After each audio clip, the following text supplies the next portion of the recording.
this is a desperate attempt to frame President Trump to having any relation with Epstein. And in actuality, it does show deep ties that Jeffrey Epstein had to liberals and to other countries in terms of business dealings and influence. So out of all these discoveries, and we talked a little bit about this yesterday, out of 60,000 plus pages, those 3 emails they plucked out of there in any way did not show any guilt towards President Trump at all. Matter of fact, it did show that Wolf there had been working with Epstein in terms of how to frame Trump. It was almost a very deceiving line of communications there. So President Trump is absolutely 100% vindicated by all of this. And I think as we see more emails and more information come out, we're going to learn just how corrupt Jeffrey Epstein was on the political side with foreign governments, trying to compromise people. So if anything, I think these emails actually help Trump's basically narrative that he is absolutely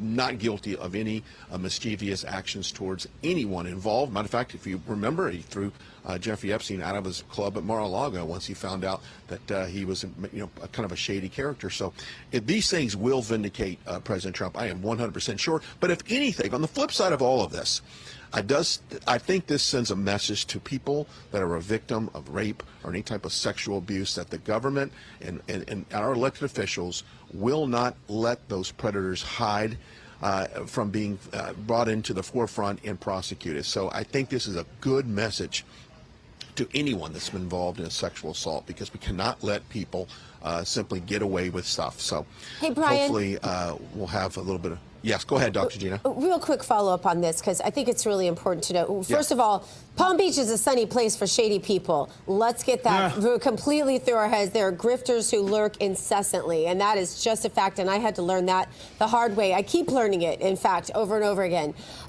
So just because Epstein went to Mar-a-Lago, of course he did. Of course he did. He wanted to be close to people like Donald Trump, who are massively successful, because Epstein's life was a complete lie, right? So of course he did. But Donald Trump, the minute he knew, kicked him out. It's very interesting to note, though, that in this new, which isn't new, release, it says victim. It keeps saying victim, and as if it's redacted, when we all know who it was. It was Virginia Giuffre, whose book just came out and said Donald Trump was a perfect gentleman, that he never did any of it. So we know. That, why did they put victim? Why did they replace her name, Virginia Giuffre, and put victim? They did it to make it appear as though it wasn't her, so that Donald Trump would look guilty, because that's what Democrats do, because they lie. Having said that, we only have about 60,000 out of 100 and some thousand pages. Are Republicans asking for that to be released?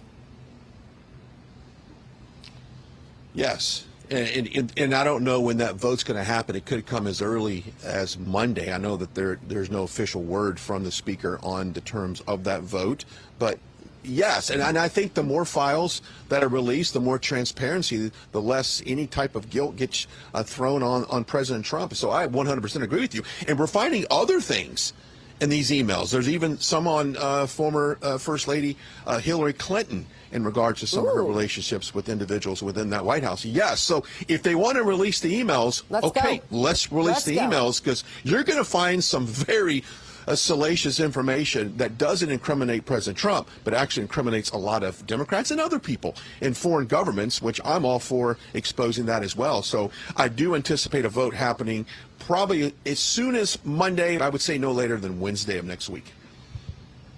Brian, is it fair to describe this latest release and kind of what Democrats are trying to achieve as kind of another angle on lawfare against President Trump? And I bring that up because we're finding out that there have been more than 200 legal challenges to the executive orders that President Trump has passed or has signed just since January 20th, since retaking office. And all of this just kind of feels, at least to me, and I'd love to get your perspective, like it's just another angle, just another step in the political lawfare against the president.